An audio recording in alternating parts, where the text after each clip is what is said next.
que Dieu a fait pour toi. Toi-même, tu peux repasser.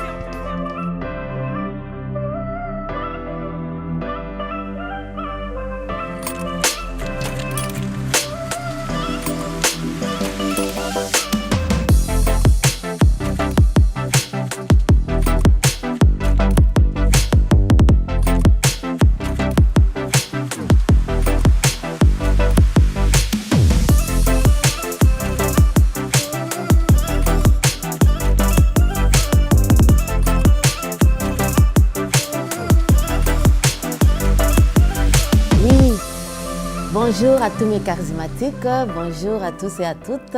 Bienvenue sur notre plateau des Charis classiques. Et je suis Suzy Ndé-Lofes Grace. Alors, nous sommes basés à Montréal, bien sûr, 2305 rue Holt. Donc, je donne mon adresse. Donc, si vous voulez m'écrire, charis@christenaction.com. Donc, bienvenue encore à cette émission qui est une émission d'encouragement, une émission où je viens planter dans vos cœurs la vie, la parole de Dieu qui est une vie. On ne peut pas vivre une vie normalement, physiquement, mais nous avons besoin de la parole de Dieu qui est vie et esprit. Alors moi, je crois que Dieu est grand, Dieu est vivant et c'est pour cela nous sommes là pour la voix de Dieu, pour transmettre ce qui est important et nous voulons déposer, nous voulons une sémence incorruptible, une sémence où nous savons que ça va porter du fruit parce que la vie sur la terre, elle est brève et ça passe vite. Alors nous voulons que quand Jésus reviendra, quand la sonnette va sonner, que tu sois prêt ou prête à repartir avec notre Seigneur Jésus. Alors, ce midi, je suis vraiment dans la joie de savoir que je continue toujours dans la même lancée de ce que nous sommes dans l'année des exploits et des gloires. J'en ai commencé déjà une couple d'émissions et je continue toujours selon que le Saint-Esprit me met à cœur d'écouler et que vous soyez bénis et que vous soyez encouragés au travers de ces brèves paroles. Parce que nous avons besoin des encouragements. Le monde est perturbé et il n'y a que la parole de Dieu. S'il vous plaît, il n'y a que la parole de Dieu qui peut nous tenir. Parce qu'il y a tellement de choses que nous ne savons même plus qu'est-ce qui ne va pas, où est-ce que nous allons, mais nous savons une chose. Parce que la parole de Dieu nous le dit, tout ce que vous allez voir, si vous voyez la guerre, si vous voyez la famine, si vous voyez toutes ces choses-là, remarquez, voyez que je suis proche à revenir. Alors, nous ne voulons pas rentrer dans les polémiques de qui, de quelle date, de comment, de quelle heure, mais c'est réservé à lui seul. Et nous faisons ce que nous pouvons faire pour que les femmes, les hommes de Dieu, les femmes d'alliance, les hommes d'alliance soient prêts à partir lorsque la sonnette va sonner. Amen. Alors, j'ai béni le nom du Seigneur encore ce midi pour la présence de tout un chacun. Avant de commencer, je vous salue au nom puissant de Jésus. Partout où vous me regardez, même si c'est en différé, je vous aime beaucoup. Je vous salue au nom puissant de Jésus. Alors, ne vous arrêtez pas là. Il faut liker, il faut partager, il faut cliquer. C'est très important parce que nous évangélisons ensemble. Oui, moi je suis en train de parler, mais toi aussi, ta façon d'évangéliser, c'est de cliquer, c'est de nous encourager d'abord de un pour liker, mais de deux, il faut partager. C'est très important parce que là où moi je ne peux pas arriver, au travers de ma voix, au travers de ce que nous faisons, vous pouvez toujours atteindre des milliers de personnes. C'est très important.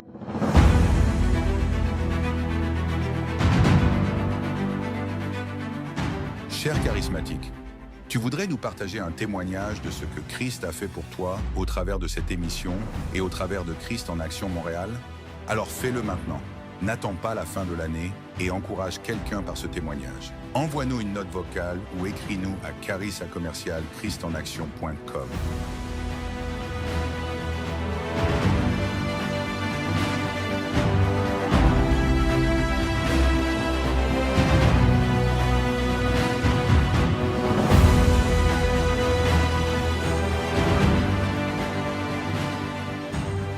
Alors, je continue toujours sur les thèmes que j'ai commencé, les exploits.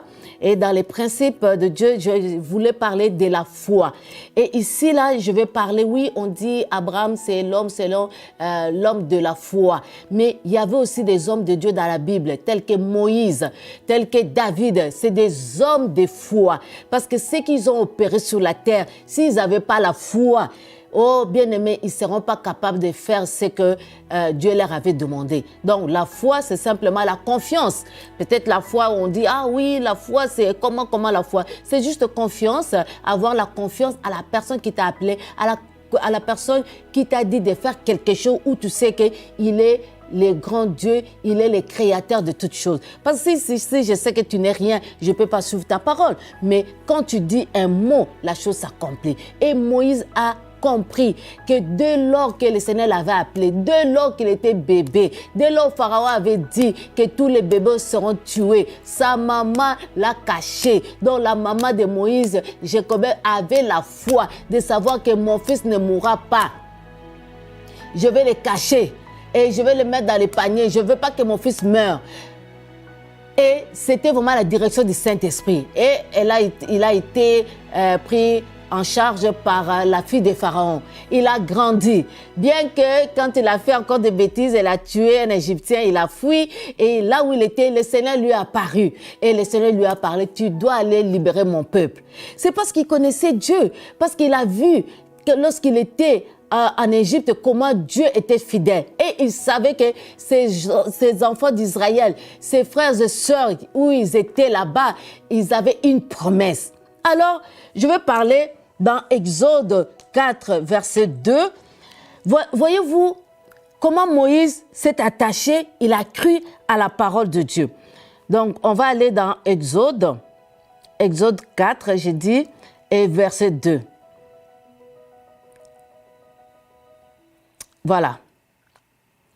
Ben, si on peut commencer au verset 1 pour avoir une idée. Moïse répondit et dit, voici, ils ne me croiront point et ils n'écouteront point ma voix, mais ils diront, l'Éternel n'était pas apparu. Oui, lui, il savait que c'était l'Éternel. Lui, il a cru. Mais de l'autre côté, quand il va aller voir Pharaon pour lui dire que laisse partir le peuple de Dieu, ils ne vont pas le croire. Et qu'est-ce qui va se passer? Alors, l'Éternel lui dit, qu'a-t-il dans ta main? Il répondit, une verge. L'Éternel dit, jette-la par terre. Et il la jeta par terre et elle devient un serpent. Voyez-vous, Moïse même a voulu fuir devant le serpent parce qu'il n'en croyait pas. Alors, nous sommes en train de parler des exploits. Juste un bâton, juste une verge dans les mains de Moïse. Qu'est-ce que ça fait? Des fois, on se sent incapable, on se sent petit. Qu'est-ce que je peux apporter? Qu'est-ce que je peux faire? Mais si tu as la parole de Dieu, si Dieu te dit fais ceci, fais cela, tu le fais tout simplement parce que lui, il est derrière sa parole pour l'accomplir. Donc, ce n'est pas un homme pour mentir. Et quand il dit, il accomplit. Alors, Moïse a dit, ils ne vont pas me croire. Mais Dieu lui a dit, non. Qu'as-tu entre tes mains? Que détiens-tu entre tes mains? Juste pour Moïse, c'était un simple bâton. Vous voyez? Des fois, on se dit, oh, je n'ai rien, je n'ai personne, je n'ai rien, je ne suis pas capable. Mais Dieu a dit à Moïse, qu'as-tu entre tes mains? Tout bonnement, il a dit, j'ai un bâton. Et ce bâton-là fait un grand miracle. Dieu ne peut pas prendre quelque chose d'extraordinaire pour faire ordinaire. Non, il prend de ordinaire pour faire extraordinaire. Un bâton, c'est rien du tout. C'est comme un bâton ordinaire. Mais Dieu a fait extraordinaire. Qu'as-tu entre tes mains, bien-aimé?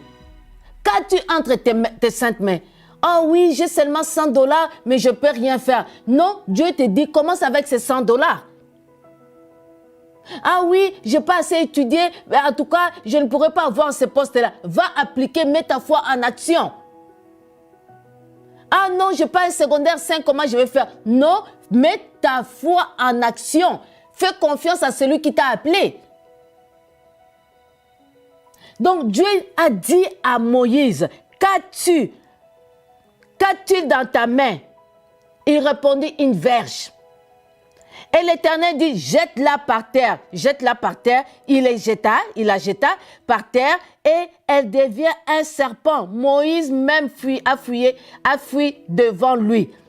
Imaginez, Dieu te dit, avec ce que tu as, vas-y avec. Et quand tu vas voir l'explosion, tu ne vas pas t'enorgueillir parce que par toi-même, tu n'étais pas capable de le faire. Et le même exemple encore dans Exode. Exode, je suis en train d'encourager quelqu'un, hein, bien aimé. Je suis en train d'encourager une personne. Parce que des fois, on se dit, ah oui, ça ne va pas, mais ça doit aller. Parce que toi, tu es un enfant d'alliance. Amen. Alors, juste les 16 qui dit, je vais prendre 15. L'Éternel dit à Moïse, pourquoi s'écrit devant la mer Rouge? Ils étaient devant la mer Rouge. Alors, les enfants d'Israël criaient pour dire que Moïse, tu nous as amenés, tu nous as fait sortir de l'Égypte. Regarde, mais là, la mer Rouge, on ne peut plus traverser. Les Égyptiens vont venir pour nous massacrer, pour nous tuer. Mais ils ne savaient pas qu'ils marchaient avec un grand Dieu. Toi-même, là où tu es, tu ne sais même pas que tu as un grand Dieu. Tu ne sais même pas que tu es en train de marcher avec un grand Dieu. Je suis en train de déclarer celui que tu es en train de servir, celui que tu as accepté comme Seigneur et Sauveur, celui à qui tu as donné ta vie. Oui, c'est vrai, c'est Jésus-Christ qui est mort pour nous, mais toi, tu as accepté. Alléluia. Alors, celui-là est plus grand que celui qui est dans le monde. Alors, pourquoi ces cris? Pourquoi cette tumulte? Pourquoi cette peur? Pourquoi ce découragement? Parce que celui qui est en toi est plus grand. Alors, Dieu te dit ce midi, ne lâche pas, ne baisse pas tes mains. Hein? Qu'as-tu entre tes mains? Qu'as-tu en toi? Hein? Tu as la vie éternelle, tu as la vie sauve. Ça, c'est des 1. Maintenant, pour aller avoir des exploits, à faire des exploits, qu'as-tu entre tes mains? Tu n'es pas une femme normale, mais avec Dieu, tu fais la différence. Voyez-vous? Donc, là, maintenant, il dit, pourquoi c'est écrit? Parle aux enfants d'Israël qu'ils marchent. Qu'ils marchent. Dieu est en train de donner des ordres à Moïse. Il dit, l'Éternel dit à Moïse, pourquoi c'est écrit? Parle aux enfants d'Israël et qu'ils marchent. Verset 16, il dit, toi, lève ta verge et tends ta main sur la mer. Oh, Moïse pouvait te dire, oh Seigneur, discuter même avec Dieu. J'ai une verge, j'ai un bâton dans mes mains. Qu'est-ce que ça va faire devant la mer Rouge? Qu'est-ce que ça va faire devant cette mer? Vous voyez un peu la mer avec un bâton? C'est inexplicable, c'est inconcevable. Et moi, si je te dis, la femme de Dieu que je suis, Suzy, fesse graisse, non, tu es capable de faire ça, tu es capable d'aller au-delà. Tu ne vas pas me croire parce que tu vas dire, oh non, ça ne va pas, tu es en train de délirer. Non, c'est parce que j'ai quelqu'un en moi et je sais de qui il s'agit et de quoi il est capable de faire. Ok? Alors là, Dieu dit à Moïse, oh my God, étends ta main sur la mer et fends-la. Et les enfants d'Israël entreront au milieu de la mer à sec. Lève ta verge. Qu'est-ce que tu as? Lève cela devant le Seigneur. Dis, Seigneur, je n'ai pas grand-chose. Ce que j'ai, je vais le mettre en action. Je veux faire ce que tu me dis de faire. Et Moïse n'a pas répliqué à Dieu. Seigneur, comment cela se fera? Seigneur, devant cette mer, tu penses que est-ce que quoi? La fois dernière, j'avais dit, est-ce que ça va marcher? Et si ça ne marche pas? Et si, mais là, ça marche? C'est comment? C'est comment? Donc, il faut vraiment, quelque part, la foi est très importante pour faire des exploits. Alors, et les enfants d'Israël entreront au milieu de la mer à sec. Verset 21, je vais vite. Il dit, Moïse étendit sa main sur la mer Rouge et l'Éternel refoula la mer par un vent d'Orient qui souffla avec impétuosité toute la nuit et il mit la mer à sec et les eaux s'effandirent. Les eaux comment? S'effandirent. Ça c'est Dieu.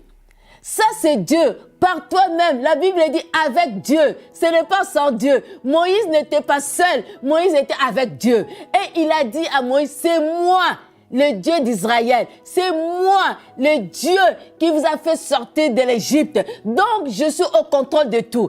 Alors toi, tu mets la verge et moi, je vais fendre la mer en deux et vous allez traverser. Les eaux se mirent ça et là, se divisèrent, se partagèrent et toute la nuit, les enfants d'Israël ont passé.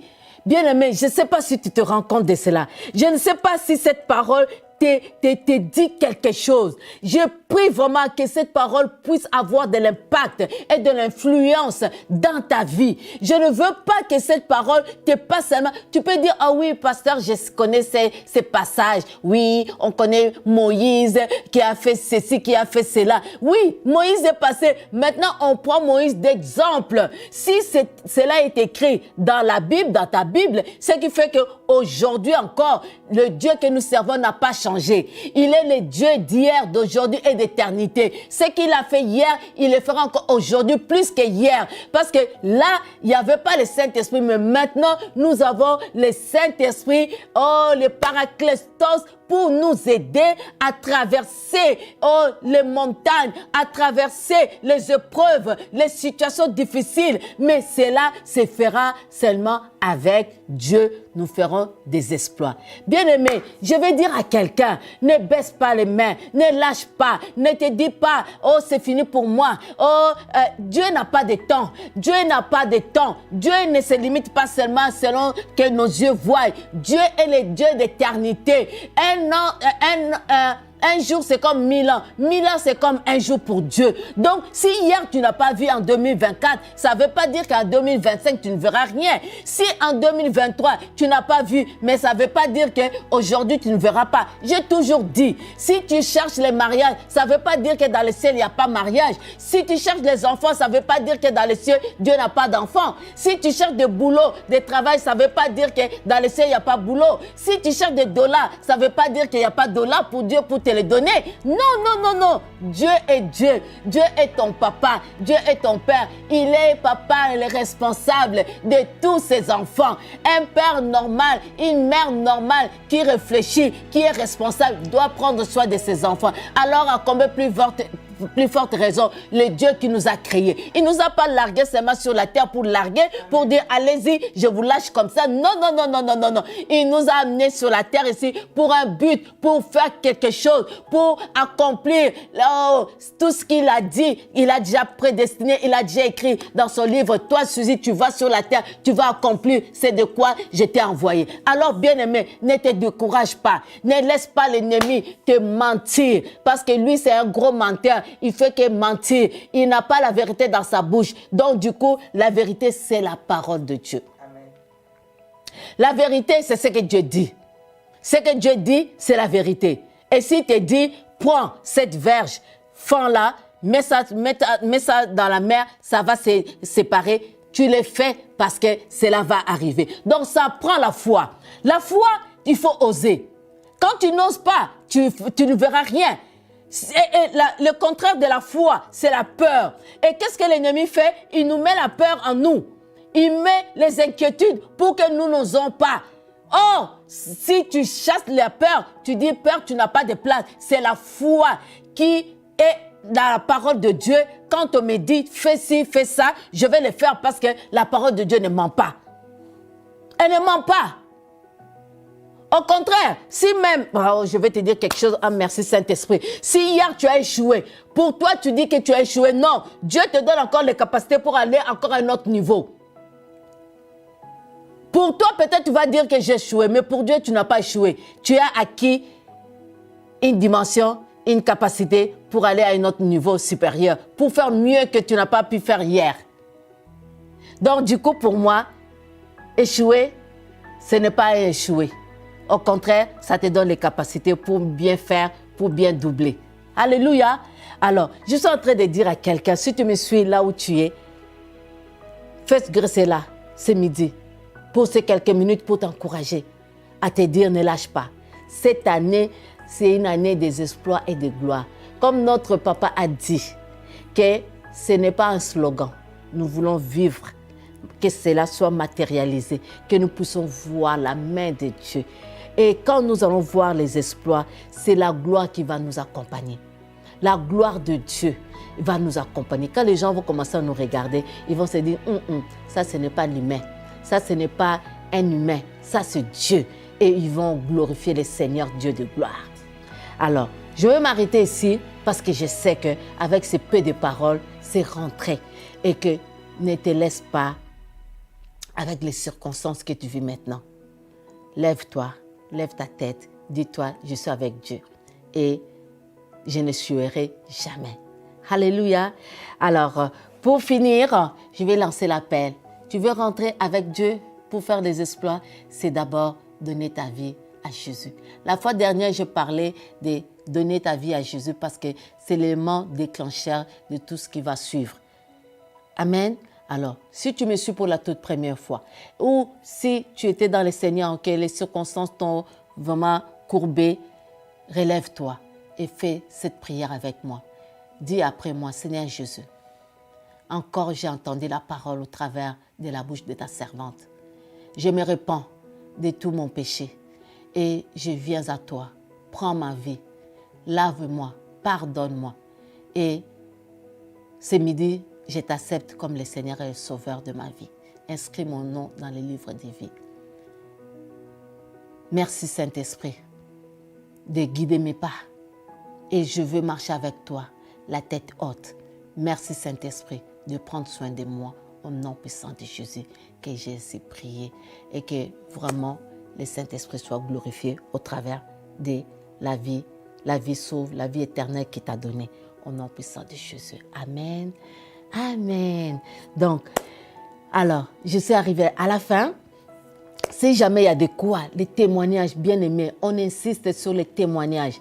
Et même s'il y a des choses que vous voulez en parler, que je puisse vraiment parler ou débattre avec vous, n'hésitez pas à m'écrire à caris@christenaction.com.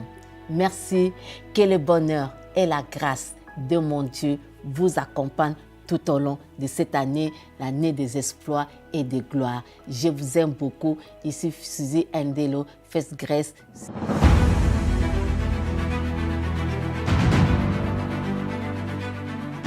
Cher charismatique, tu voudrais nous partager un témoignage de ce que Christ a fait pour toi au travers de cette émission et au travers de Christ en Action Montréal? Alors fais-le maintenant. N'attends pas la fin de l'année et encourage quelqu'un par ce témoignage. Envoie-nous une note vocale ou écris-nous à caris@christenaction.com.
Sa fidélité, il t'a gardé, il t'a protégé. Quand tu dis Jéhovah, tu dis ça. Jéhovah est